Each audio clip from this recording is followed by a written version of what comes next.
देशामध्ये राहतो आणि त्याच भावाने आपल्या या देशामध्ये सुरक्षित नाहीत आणि त्यांच्या सुरक्षेसाठी हा दिगंबरदादा आपण मूक मोर्चा आज या ठिकाणी काढतोय। आणि तो मूक मोर्चा काढल्यानंतर या ठिकाणी छत्रपती शिवाजी महाराज शिवतीर्थ या ठिकाणी या मोर्चाचं रूपांतर आपण या ठिकाणी सभेमध्ये केलं आहे।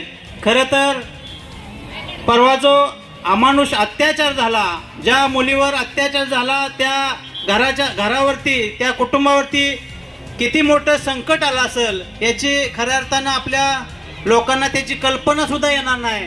आणि त्यामुळं मगाशी गिरीश काकांनी सांगितलं की पोलीसमध्ये सुद्धा अशा पद्धतीची काही घटना घडल्या।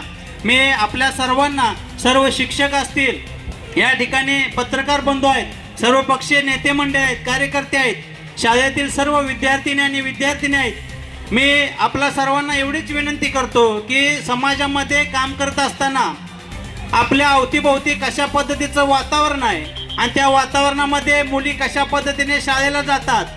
खरं तर पोलोस हे आपलं दादा सुसंस्कृत गाव आहे। आपण मागील काळामध्ये गेल्या 7-8 महिन्यामध्ये जे मला वाटते काय औषधी ड्रग्सच्या ह्याच्यामध्ये आपण मोर्चा काढलेला होता। त्यानंतर पोलीस प्रशासनानं त्या ठिकाणी चांगल्या पद्धतीनं काम करून पोलीसमधले ते समूह नष्ट करण्याचं खऱ्या अर्थानं धाडस केलं होतं, परंतु अजून सुद्धा काही ठिकाणी ते दिसून येतंय। अशाच पद्धतीनं त्या ड्रग्सचा वापर करून ह्या मुलींच्यावरती अत्याचार जर होत असेल तर त्या प्रवृत्तीला ठेचण्याचं काम आपण सर्वांनी केलं पाहिजे।